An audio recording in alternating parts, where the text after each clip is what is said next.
I never thought I'd be accused of grand theft of my own car. But that's exactly what happened when Gertrude Gertie Hall, president of the Willow Creek Estates HOA, decided my 1967 cobalt blue Bentley S3 didn't belong in my own driveway. Her reasoning: a 29-year-old kid can't legally own a car like that without something shady going on. Apparently, in her world, hard work and success are illegal. It was supposed to be a quiet Saturday morning, but instead, I found myself reading an official-looking letter threatening to confiscate my Bentley for inspection and slap me with thousands in fines. I laughed at first until I realized this wasn't about rules. This was a personal hit job, and Gertie Hall had just picked the wrong guy to mess with. When Lily and I moved into Willow Creek Estates in North Carolina 6 months ago, we thought we'd found paradise. Tree-lined streets, sprawling green lawns, neighbors who waved from their porches. It was everything the brochures promised. We'd sold my cybersecurity company, finally had breathing room in our lives, and decided we wanted peace, privacy, and maybe even a place for the dog we'd been talking about adopting for years. That's where the Bentley came in. A 1967 S3 in deep cobalt blue, a restoration project I'd dreamed about for a decade. Lily and I bought it as a celebration, a shiny reward for years of late nights and ramen dinners while building the business. To me, it wasn't just a car. It was a moving piece of art, a promise to ourselves to enjoy the ride literally and figuratively. So imagine my mood that Tuesday morning when I found the letter. It was wedged between a real estate flyer and a catalog for custom patio furniture we'd never buy. The envelope was thick, cream-colored cardstock, the kind of stationery that practically screams, "I'm more important than you." And in looping gold letters at the top, Willow Creek Estates Homeowners Association. "Uh-oh," I muttered, holding it up for Lily like it was a bomb. "Fun Police have sent another memo." She was at the kitchen island arranging sunflowers in a vase, the morning light catching her auburn hair. "Let me guess," she said, not even looking up. "We used the wrong shade of beige for the mailbox." I tore it open, expecting some passive-aggressive nonsense about lawn height or trash can placement. Instead, my eyes landed on words that made absolutely no sense. Together legal action, unauthorized commercial vehicle, title forfeiture. What the? I read it again, then a third time. My jaw tightened. Lily must have seen my face because she put down the flowers. "What's wrong?" I handed her the letter. "Apparently, I'm a car thief. Of my own car." She scanned the page. I watched her expression shift from confusion to disbelief, and then to that slow, dangerous burn I knew all too well. Lily is one of the kindest people you'll meet unless you mess with someone she loves. Then she's a dragon. "They're accusing you of running a luxury chauffeur service," she said, incredulous. "From our driveway." That's what the HOA president, Gertie Hall, claims. She's decided the Bentley is a commercial vehicle in violation of the bylaws. Lily blinked. "You're joking." "I wish I was. They want me to surrender it for impoundment and inspection, pending a hearing where I have to prove I own it." At first, I chuckled. It's obviously a mistake. I'll call. Clear it up in 5 minutes. Because in my world, problems were logical. Identify the error. Feed the system the right data. Problem solved. But I should have known better. Willow Creek was supposed to be an escape from my old high-stress world. And yet, here we were about to step into something much uglier. We'd heard whispers about Gertie from a few neighbors. Late 50s, dyed blonde bob, permanently tanned to an unnatural shade of orange, and an addiction to neon skirt suits. She had a reputation for handing out fines like candy mailbox not the right height, driveway too non-uniform, wind chimes audible from the sidewalk. But we figured if we paid our dues and minded our business, we'd stay off her radar. Wrong. Apparently, a vintage Bentley in her perfect little fiefdom was a scarlet flag.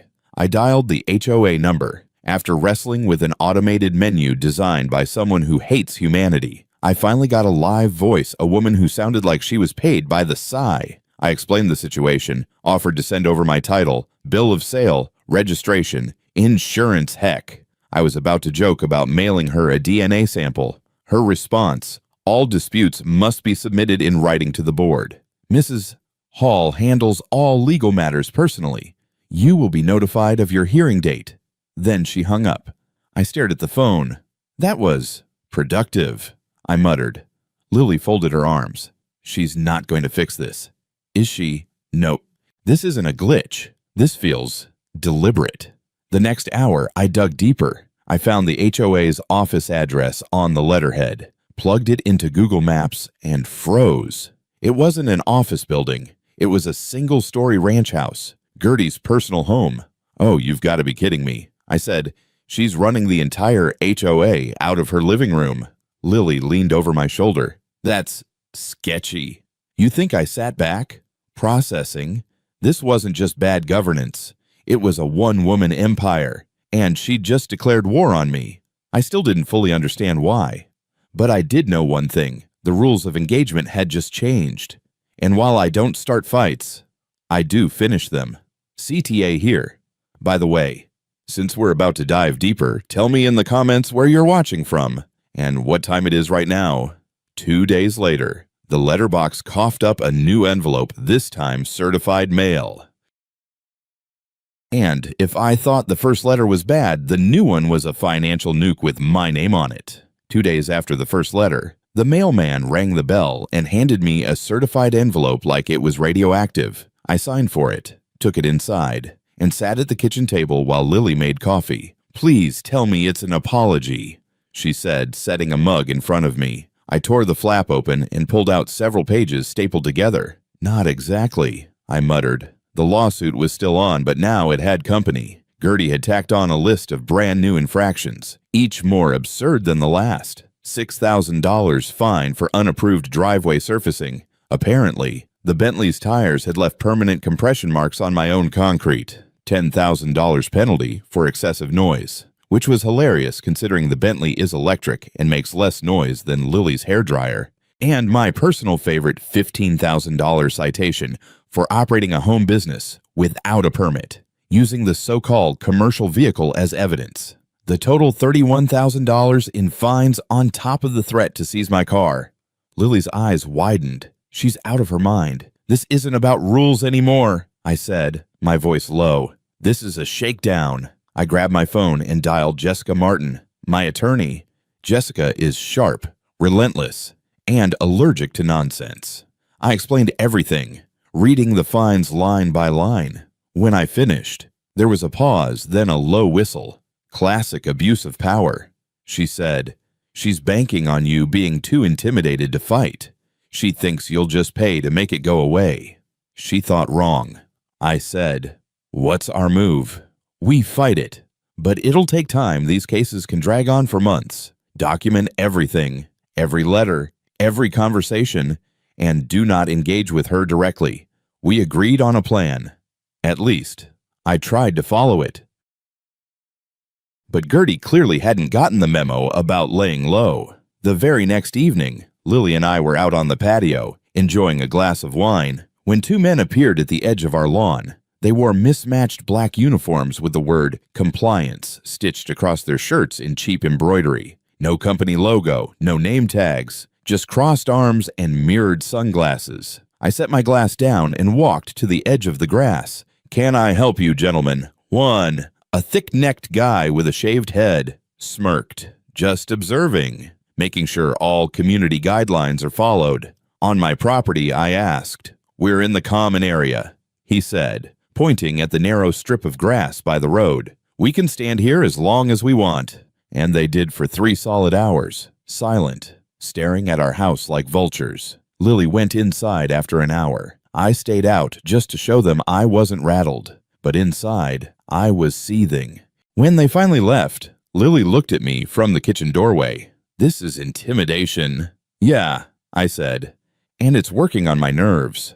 Saturday morning, I decided to distract myself. I pulled the Bentley into the garage, put on some classic rock at a polite volume, and started detailing. It's therapy for me, slow, methodical, watching the cobalt blue paint come alive under the buffer. I was so focused I didn't hear the police car until it was halfway up my driveway. An officer stepped out young, maybe mid-20s, and looked like he'd rather be anywhere else. "Sir, we got a call about a disturbance." I turned off the music.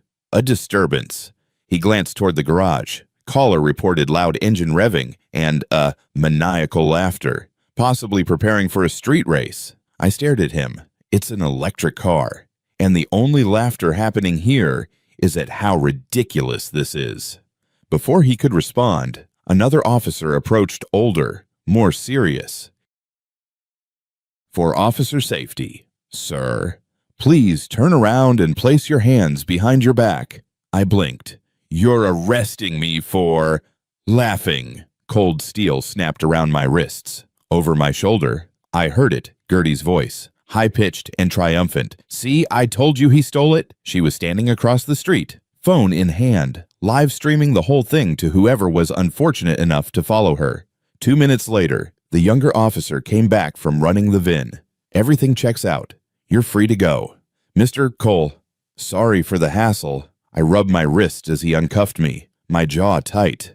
Across the street, Gertie's smug grin melted like ice in the sun. Phones lowered. A few neighbors shuffled away, suddenly realizing they'd been rooting for the wrong team. I walked toward the garage, but couldn't resist one parting shot. Let me guess. I called over my shoulder. The caller's name wouldn't happen to be Gertrude Hall. The officer's expression told me everything I needed to know. As the patrol cars pulled away, Gertie shouted after me, "This isn't over." Kid, I turned, meeting her gaze. You're right. It's not. That night, I sat at my desk with the glow of my monitors painting the room in cool blues. Lily came in, leaning against the doorframe. What are you doing? I'm done playing defense. I said, if she wants a fight, she just got one. And she has no idea who she's up against. See? I didn't just own a cybersecurity company. I built it from the ground up, securing data for banks, corporations, even parts of the government.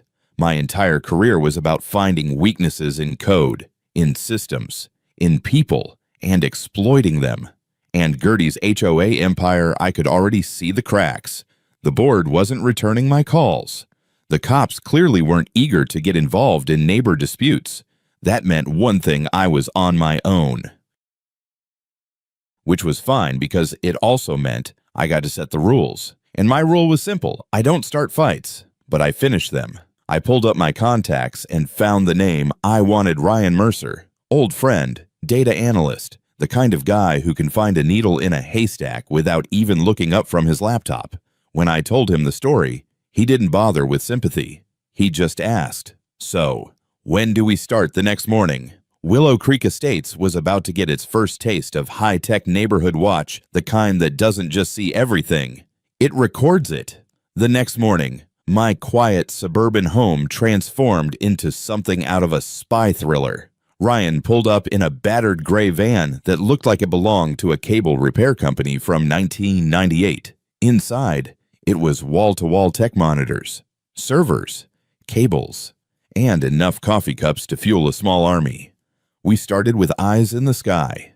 My pride and joy, a commercial-grade drone with a 12K camera and thermal imaging, had been gathering dust since I sold the company. We launched it just after sunrise, sending it up to a legal altitude that gave us a perfect view of Gertie's place 2 streets over. From 500 feet, her house looked like a dollhouse under a microscope. Target acquired, Ryan said, grinning as the drone feed came through crystal clear. She's not going to pick her nose in peace for a month. Next came the ears. My home security system was already decent, but decent wasn't going to cut it here. We installed high-gain directional microphones on the roof, disguised as satellite dishes. They were aimed at the public street in front of Gertie's house. Perfectly legal, but they'd pick up more than just passing cars. Finally, we set up a thermal camera array on the side of my house facing hers. It couldn't see through walls. I wasn't about to break any actual laws, but it could detect heat signatures. How many people were in the house? Which rooms they were in? When they came and went? All from subtle shifts in temperature. Gertie had sent her goons to watch me. I was going to watch her in a way she couldn't even imagine. While I handled the hardware, Ryan dove into the software side. The HOA's public-facing website was a mess. Dead links, grainy photos, outdated code. But to Ryan, it was a treasure map. Within hours, he'd found a dozen security vulnerabilities left by some lazy developer years ago. I'm not touching them yet, he said. fingers flying over his keyboard, just mapping the weak spots. Think of it like planning a bank heist, but the bank's made out of wet cardboard. The deeper we dug, the more obvious it became Gertie's power wasn't built on competence. It was built on fear and apathy. She didn't rule because she was smart. She ruled because no one had bothered to challenge her. Our first break came from an unlikely source, my neighbor Dale. Retired accountant, late 60s, big fan of Hawaiian shirts, and a walking encyclopedia of neighborhood gossip. He spotted me launching the drone from my backyard and wandered over. "That one of them chemtrail trackers?" he asked, squinting up at the sky. "Something like that," I said, figuring the truth would be easier than trying to explain. Just keeping an eye on the neighborhood. For security. That lit him up like a Christmas tree.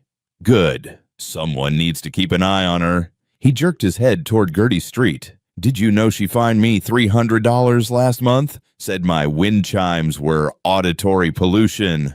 "I've had those chimes since '95. He didn't stop there. In 15 minutes. I had a laundry list of Gertie's greatest hits. A widow fined for a garden gnome out of size compliance. A young family threatened with a lawsuit over an unapproved swing set. A veteran ordered to repaint his front door because it was the wrong shade of navy." "She's been doing this for years," Dale said, shaking his head. "Bullies people until they pay. Most folks just cave. Not me." Armed with Dale's stories, Ryan and I intensified our search. We weren't just looking for dirt on Gertie anymore, we were looking for patterns. And the real breakthrough came from the drone's thermal feed. Every night, around 2 a.m., a sedan pulled into Gertie's driveway. It idled exactly 15 minutes, then left. The driver never got out. Same car, same time, over and over. From our altitude, it was too blurry to get a plate number, but Ryan has tricks. He enhanced the video, pulled a partial plate, and ran it through a few, let's just call them gray area databases. The car was registered to a shell corporation, and that shell corporation's registered agent, one Victor Hall, Gertie's brother, a disgraced real estate developer with a trail of bankrupt projects and unpaid contractors. "What's baby brother doing visiting her in the dead of night?" Ryan mused. "Nothing good," I said. It was enough to change the game. We now had a link between Gertie and someone with a history of shady deals. All we needed was to figure out why. We started combing through public property records, zoning maps, anything we could get our hands on.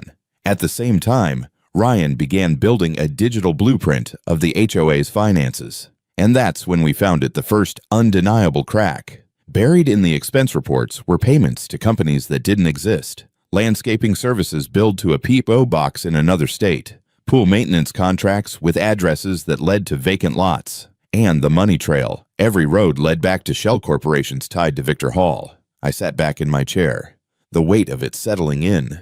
She's not just a petty tyrant. She's an embezzler. Ryan grinned without looking up. And we just found her vault. The question now wasn't whether Gertie was dirty, it was how deep the rot went. And judging by the smirk she'd worn after the police incident, I had a feeling she thought she was untouchable. She wasn't. And the night we caught her and Victor talking about my property like it was already theirs, that's when this stopped being personal and turned into war. The breakthrough came on a Tuesday night. Ryan was in his van down the street, and I was at my desk, sipping lukewarm coffee and staring at live feeds from the drone and thermal cams. We'd been collecting hours of footage and ambient audio, sifting through it for anything useful. Most of it was boring sprinklers turning on, passing cars, Dale yelling at squirrels until Ryan's voice crackled over our secure channel. "Ethan, you're gonna want to hear this." He'd been running a custom algorithm on the directional mics, filtering through terabytes of neighborhood noise for voice matches to Gertie. 99% of the hits were useless, but this one was different. The signal was faint, buried under static. It must have bounced off a passing delivery truck and hit just right. Ryan boosted the gain, filtered out the hiss, and suddenly, there they were. Gertie and her brother Victor. Is it handled? Victor's voice was sharp, impatient. Is the tech brat getting the message? "He's stubborn," Gertie replied, her voice tight with frustration. "He's not rolling over like the others. He called a lawyer." There was a pause. Then Victor's tone dropped, cold and menacing. Then you need to push harder. The investors are getting nervous. We need that lot. It's the only one with the right zoning and sightlines for the waterfront access. Without his property, the whole EV spa deal falls apart. I froze. Did he just say EV spa? Ryan muted the feed and looked at me from the driver's seat of his van. Luxury electric vehicle spa. I've heard of these valet-style charging, detailing, concierge services. It's a cash cow if you put it in the right place. And apparently, the right place was my home. The pieces clicked together. The bogus fines, the harassment, the fake commercial vehicle complaint. This wasn't random HOA tyranny, it was a hostile takeover. They wanted my land, and they wanted it cheap. Drive me out, buy the property for pennies, bulldoze the house, and slap a luxury car spa on top. The Bentley in my driveway wasn't just a status symbol to them, it was a twisted inside joke. Lily walked into my office just as I replayed the recording. She stood there, arms crossed, listening to every word. When it ended, she didn't say anything at first. She just turned and looked out the window toward the yard we'd poured our savings and hopes into. They want to bulldoze our home, she said quietly, to build a glorified car wash. I could see the fire in her eyes. Lily isn't the type to shout, but when she gets quiet like that, it's more dangerous. So, she said, turning back to me, what's the plan? And don't you dare say, be patient. She didn't have to worry. Patience had left the building. We now had surveillance footage, anecdotal evidence from neighbors, a money trail, and thanks to the call, a motive. But we needed more. Enough to not only expose them, but burn their entire operation to the ground, so no one could take her place. That's where my real profession came in. See, I'm not just some guy with a nice car and a grudge. I spent a decade building systems designed to withstand or exploit anything. Banks, corporations, even law enforcement agencies trusted me to find vulnerabilities and close them. And in this case, I wasn't closing anything. I called Ryan back to the house. We're going for the throat. We dug into the HOA's online portal, using the vulnerabilities he'd mapped earlier. The password for the financial admin account, Willow123. I wish I was kidding. What we found inside was jaw-dropping invoices to non-existent landscaping companies, service contracts for pools that didn't exist, thousands in security expenses paid to a firm whose address was an abandoned strip mall. Every cent was funneled through shell corporations, all leading back to Victor Hall. Over the past 3 years, they'd skimmed almost $500,000 from the community, and no one had stopped them, partly because no one knew, partly because everyone was too afraid to challenge Gertie. Ryan leaned back in his chair. We have her. We have both of them. I shook my head. Not enough. If we drop this now, it'll go to court. Maybe the DA. But it's slow. She'll spin it as a smear campaign. Say the data was doctored. I want this airtight, undeniable, in front of everyone at once. Ryan grinned. Public execution, public exposure. I corrected. Same result. That's when the idea hit me, the annual HOA meeting. Gertie's favorite day of the year. She'd be up there in her neon suit, reciting property value stats like scripture, basking in fake admiration. If we turned that into a live-streamed courtroom, she'd never see it coming. We started preparing that night. I built a clean, encrypted presentation package, every piece of evidence, organized, cross-referenced, bulletproof. Ryan set up a private server for the live stream. We made a distribution list every resident, local reporters, the district attorney's office. Meanwhile, I started quietly recruiting. Dale became our unofficial hype man. I didn't tell him the full plan, just that I had something to bring up at the meeting. He took that and ran with it, calling every neighbor who'd ever been fined for nonsense. Word spread. People were excited for the meeting. That never happens. By the time the week was up, the stage was set. All we needed was for Gertie to show up and try to run the show. But, of course, she tried one last move. The night before the meeting, the compliance commandos returned, pounding on our door at 9 p.m., shouting about a new violation, unauthorized exterior lighting. Apparently, Our porch bulb was the wrong Kelvin temperature. I didn't even open the door. I just reached for the little remote in my pocket and clicked it. High-pressure sprinklers, the kind I'd installed specifically for this kind of nonsense, erupted from the flower beds, blasting both men in the face. They stumbled, slipped, and retreated to their car, drenched and swearing. Lily peeked through the blinds, laughing. Petty, absolutely, I said, and worth it. The next morning, the Willow Creek Community Center would be packed to the walls. And for the first time in years, Gertie Hall wouldn't be running the meeting, she'd be on trial. The morning of the annual HOA meeting dawned gray and heavy, like the weather already knew what was coming. I put on a charcoal suit, not for Gertie, but for me. Armor. Lily straightened my tie at the door and gave me that small, steady smile I love. "Give them hell," she said. Ryan was already parked in his van a block from the Willow Creek Community Center, our mobile command post. He had the presentation queued, the live stream primed, and an encrypted connection to my smartwatch for cues. When I stepped into the meeting room, I could feel it tension so thick you could chew it. Normally, these gatherings drew maybe 20 bored residents. This morning, more than 50. Every seat was taken, and the folding chairs were pulled into haphazard rows along the walls. Dale caught my eye from the second row and gave me a subtle nod. The man had been working the phones all week, and it showed the room wasn't filled with Gertie's cheerleaders. It was filled with people who were sick of her. At the head table, behind a long white cloth, sat Gertie Hall herself. Neon coral suit, hair sprayed into a helmet, smile like a crocodile at feeding time. She looked around the packed room with self-satisfaction, utterly misreading the atmosphere. "Welcome, everyone," she trilled into the mic. "It's so wonderful to see such a big turnout this year. Clearly, our community is thriving.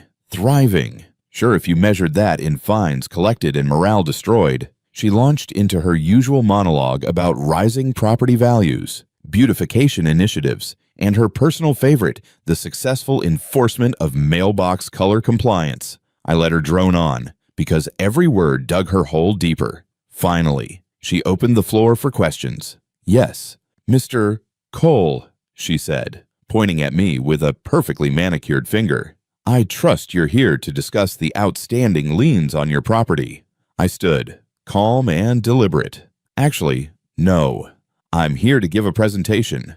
I held up a small black thumb drive. "I have some information about the HOA's finances that I think everyone here will find illuminating." A murmur ran through the room. Gertie's smile froze. "All presentations must be pre-approved by the board," she snapped. "That is not on the agenda."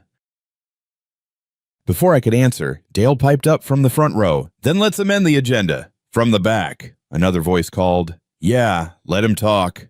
More followed. The dam was breaking.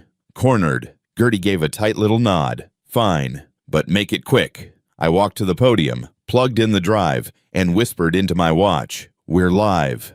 Somewhere outside, Ryan hit a key, and the feed went out every resident on the mailing list. Local news outlets, and the DA's office now had front row seats. The first slide appeared on the projector screen, a scan of the $10,000 fine Gertie had given me for noise pollution. Next to it, a video of my Bentley gliding silently out of the driveway, the only sound being birdsong. Laughter rippled through the audience. Slide 2, a series of fake invoices landscaping from a company whose address was a P.O. box in Oregon. Pool maintenance from a business dissolved 5 years ago. Slide 3, bank transfers from the HOA account to a chain of shell companies. And the kicker, a flowchart showing how every one of those shells led back to one man, Victor Hall.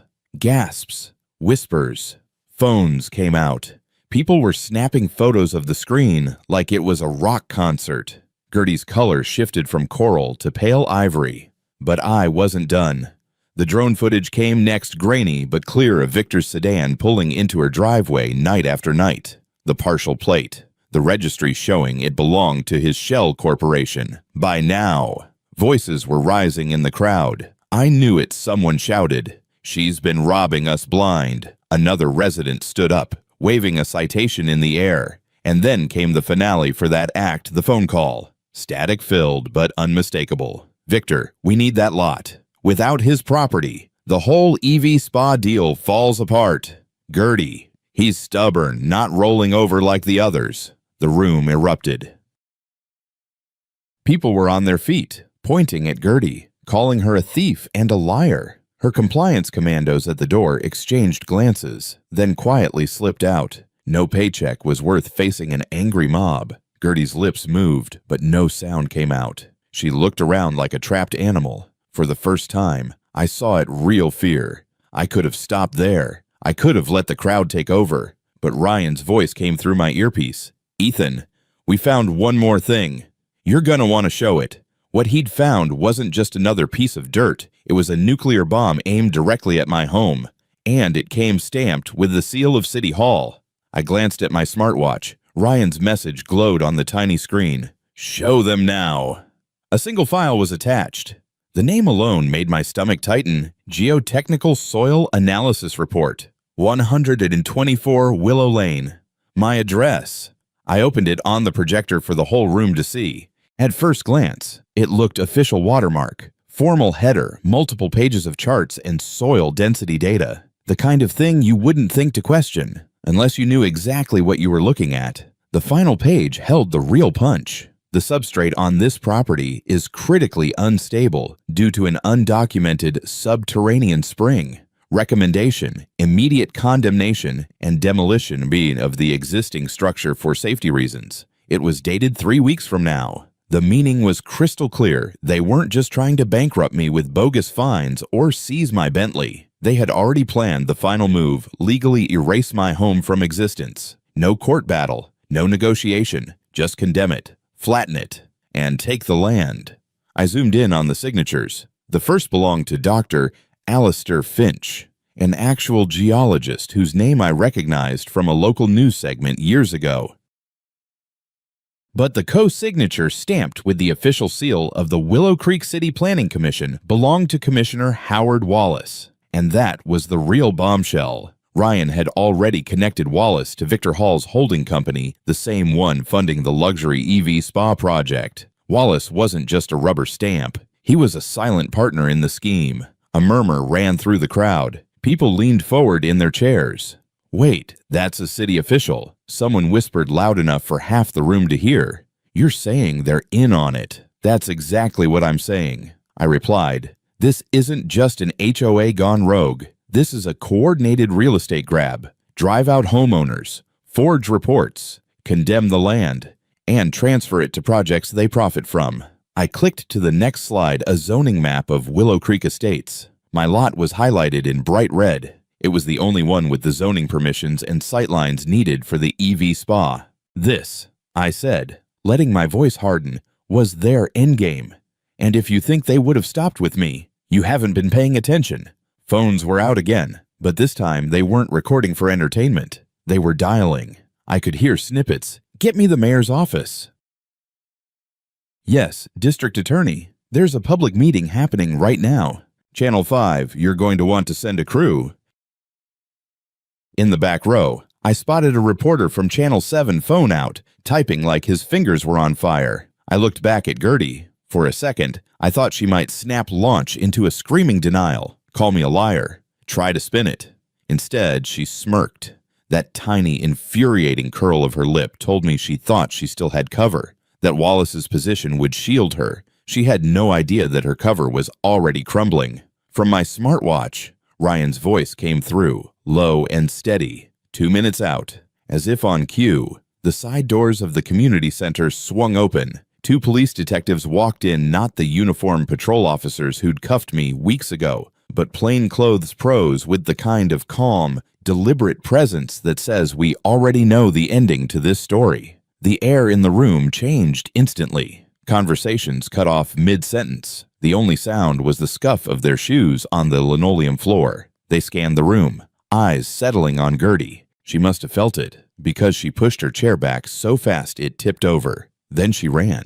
She shoved away from the head table, knocking over a stack of papers and a half-empty styrofoam cup of water. She made a beeline for the exit, muttering something under her breath. People stepped aside not because they feared her anymore, but because they didn't want to be anywhere near her. Out in the parking lot, she spotted salvation, or so she thought. An old green golf cart sat by the tennis courts, keys dangling from the ignition. She scrambled into the seat and floored it, jerking forward so violently her neon coral jacket flapped like a flag in the wind. The cart tore across the grass, chewing deep muddy tracks into the perfectly manicured lawn she'd fined people for improper maintenance. The irony was almost too perfect. It lasted maybe 15 seconds. She clipped a curb, lost control, and slammed directly into the front fender of a police cruiser blocking the lot exit. The thud echoed all the way into the meeting hall. The detectives didn't hurry. They just walked over, opened the cart door, and pulled her out in handcuffs. She didn't resist, not really. Just kept her head down as they led her past the news camera, now set up at the edge of the lot. The cameraman got the whole thing, the cuffs. The mud streaked across her cheek, the neon jacket now smeared with grass. Inside, the room exploded. Cheers. Applause. Someone actually whistled. Dale stood on his chair, holding his wind chime fine in the air like a battle trophy. People hugged, high-fived, and laughed, the kind of relieved, cathartic laughter that only comes when a long nightmare finally breaks.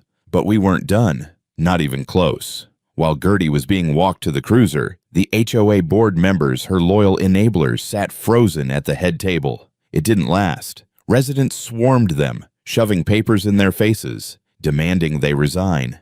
Within minutes, they scribbled their resignations on the backs of meeting agendas, hands shaking. The old guard was gone before the cruisers even left the parking lot. I stayed in the hall, showing people how to access the live stream archive and where to send copies of the files Ryan had prepared. People were already organizing a special election. The energy was electric, like the whole neighborhood had been holding its breath for years and could finally exhale. By the time I stepped outside, the cruisers were gone, taking Gertie and, from what I heard, several boxes of HOA records seized from her office straight to the county station. A crowd lingered in the lot, talking to reporters, waving at the detectives as they drove away. Ryan appeared at my side, laptop under his arm, grinning like a man who'd just finished the world's most satisfying puzzle. "Think that'll do?" he asked. I smiled. "We just cut off the head of the snake. Now we burn the nest." Because as far as I was concerned, this wasn't over until Wallace, the city commissioner, who'd signed off on the forged geological report, was standing exactly where Gertie had just been in cuffs, with every camera in town watching. By sundown, it wouldn't just be Gertie in custody. The commissioner was next, and with him, the whole rotten network that had turned Willow Creek Estates into their personal cash register. By the time the crowd began to thin outside the Willow Creek Community Center, my phone was buzzing like a beehive. Ryan had sent me 3 texts, all marked urgent. "Commissioner Wallace is at City Hall right now. News crews are on their way." "I've got the rest of the files, and they're worse than we thought." I walked to his van, the adrenaline from the meeting still crackling in my veins. Inside, the glow of his laptop screens cast his face in a pale blue light. He spun one monitor toward me. "This," he said, tapping a folder on the desktop, "is the other half of the operation. Not just your lot.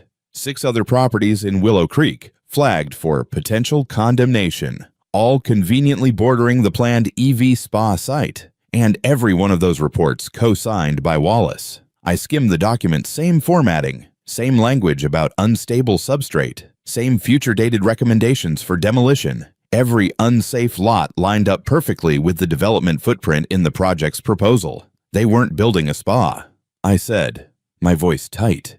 They were building a land grab. Ryan nodded. "And we're going to show everyone." We didn't wait. Within 10 minutes, we had packaged the entire batch forged reports, zoning maps, financial transfers into a single press-ready dossier. Ryan uploaded it to a secure link and sent it to 3 targets: the local investigative news desk, the DA's office, and for good measure, the state attorney general's corruption task force. Then we went for the knockout punch, showing up at City Hall. When we arrived, the front steps were already a zoo reporters with tripods, cameramen jockeying for angles, residents from the meeting waving copies of my slides. The air buzzed with questions. Did the commissioner really sign forged documents? Is the city in bed with the HOA? What's the EV spa? Wallace emerged from the building like a man expecting applause. Not a firing squad, mid-50s, silver hair, expensive navy suit. He started down the steps, only to freeze when he saw the crowd. Cameras swung toward him like turrets locking on a target. "Commissioner Wallace," a reporter barked, shoving a mic forward. "Do you deny signing geological reports later found to be falsified?" He stammered something about standard review procedures before spotting me near the bottom of the steps. His eyes narrowed. "You," he said, as if I'd wandered into his country club without a tie. "Me?" I replied, holding up my phone so he could see the open PDF of the forged report with his signature blown up to fill the screen. "Care to explain this?" He started to bluster, completely taken out of context. Routine administrative action, unfounded accusations, but the crowd wasn't buying it. Residents shouted from the sidewalk, "You tried to steal our homes. We saw the live stream. Resign." One of the reporters interrupted. "Commissioner, the district attorney's office just confirmed they've opened a criminal investigation. Do you have a statement?" Wallace's mouth opened, but whatever answer he was about to give died when two men in plain suits stepped through the doors behind him. They moved fast, not aggressive, but with the kind of certainty that comes from knowing exactly how this ends. One read from a card, "Commissioner Howard Wallace, you are under arrest for conspiracy to commit fraud, falsification of public records, and official misconduct." Gasps. A few cheers. Someone in the back yelled, "About time." The officers cuffed him right there on the steps. Cameras flashed like lightning. Wallace's face went from pale to crimson, his jaw tight as he was led to a waiting, unmarked sedan. The ripple effect was immediate. By the time we left City Hall, the story was leading every local news broadcast. HOA president, city commissioner arrested in massive property fraud scheme. The EV Spa project website was taken offline before we even got home. By the next morning, its investors had issued a terse statement withdrawing from the venture due to unforeseen legal complications. Translation: the money was gone, the dream was dead, and the bulldozers would never arrive.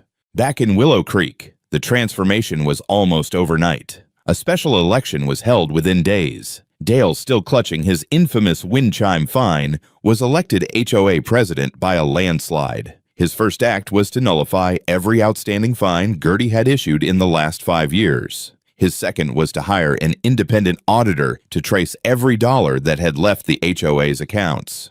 What they found was worse than even Ryan and I had uncovered: over $600,000 siphoned through bogus contracts and maintenance projects. The DA's office froze Gertie and Victor's assets, and a recovery plan was already in motion to return as much of that money as possible to the community. The bylaws were rewritten from scratch. Out went the arbitrary fines and absurd decor regulations. In came a focus on actual community needs safety, upkeep, and radical idea neighborly respect.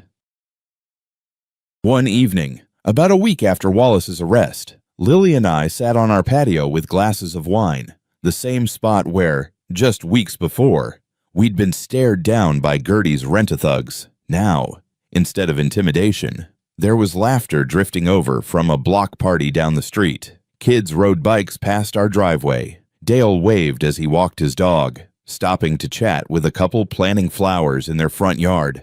"This," Lily said, looking around, "is what we moved here for." She was right. The air felt lighter, not just for us, but for everyone. It wasn't just that the tyrants were gone, it was that people had been reminded they weren't powerless, that if they stood together, they could take their neighborhood back. The following Friday, Ryan sent me a link to a state press release. Gertie, Victor, and Wallace had all taken plea deals. Prison time was on the table for each of them. The restitution plan would return hundreds of thousands to the HOA and the city. The EV Spa project was officially dissolved. At the bottom of the press release was a sentence that made me smile. "This office commends the citizens of Willow Creek Estates for their courage in exposing this scheme." A few days later, I finally pulled the cover off the Bentley. For weeks, it had been more symbol than car, the spark that started the fight, the target Gertie had used to come after me. Now it could go back to being what it was meant to be, a thing of beauty and joy. I eased it down the driveway in the late afternoon sun. The cobalt paint glowed. As I rolled past Dale's house, his wind chimes tinkled in the breeze. He gave me a thumbs up without missing a beat in his conversation with another neighbor. At the end of the street, Lily hopped in barefoot, hair loose in the wind. "Where to?" she asked. "Anywhere," I said, and I meant it. Because for the first time since we moved here, the road ahead wasn't blocked by corruption, fear, or intimidation. It was open, and it was ours. The war for Willow Creek was over, but the lesson that would stick with me forever: when you push a good man too far, you'd better be ready for him to push back harder and win. The war for Willow Creek Estates was over. The battlefield once littered with fines, threats, and intimidation was quiet. Not the uneasy quiet of fear, but the calm that follows a storm after the last thunderclap fades. And for the first time in months, I slept like a rock.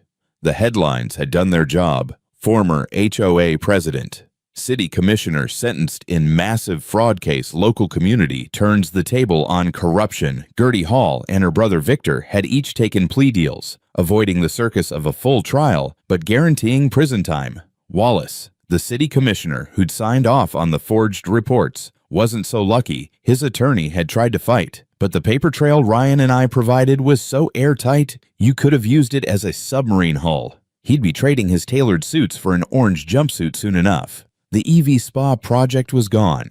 Investors bailed. The holding company dissolved.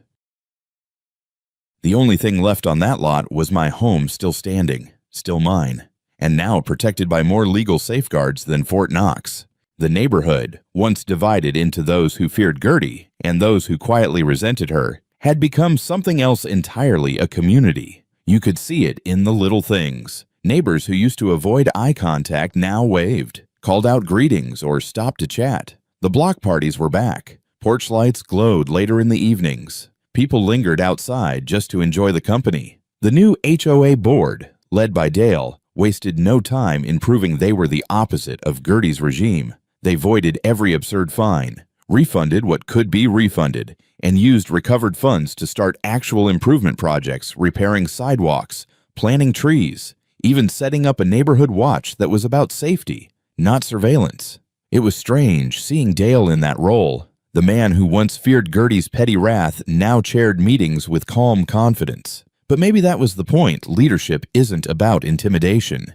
It's about trust. One sunny Saturday morning, Lily and I sat on the patio with coffee, watching the street wake up. The air smelled faintly of fresh-cut grass. Somewhere down the block, a lawnmower hummed. It was the kind of suburban morning we'd imagined when we bought this place, and now, finally, it was real. "You realize," Lily said, smiling over her mug, "you didn't just keep them from taking our home. You changed this whole neighborhood." I shrugged. "I just didn't want to lose the house." She shook her head. "No, you didn't want to let them win. There's a difference." I thought about that, about how this all started with a letter accusing me of stealing my own car, about the fines, the harassment, the fake compliance officers standing outside our property like scarecrows in sunglasses, about getting cuffed in my own driveway while Gertie live-streamed her little victory parade. And I thought about how quickly that victory had turned to defeat the moment truth hit daylight.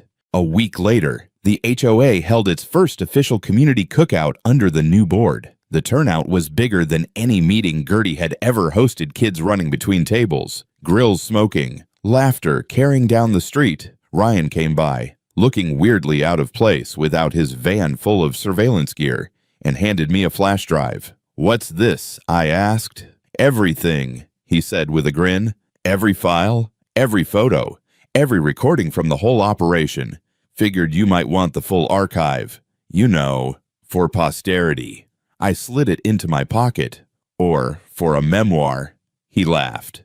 "Just don't make me the villain." The Bentley sat in the garage, its cobalt paint gleaming under the lights. For months, it had been at the center of the storm, a symbol of non-compliance, a pretext for everything Gertie and Victor had thrown at me. Now, it was just a car again. A beautiful one, sure, but no longer a lightning rod.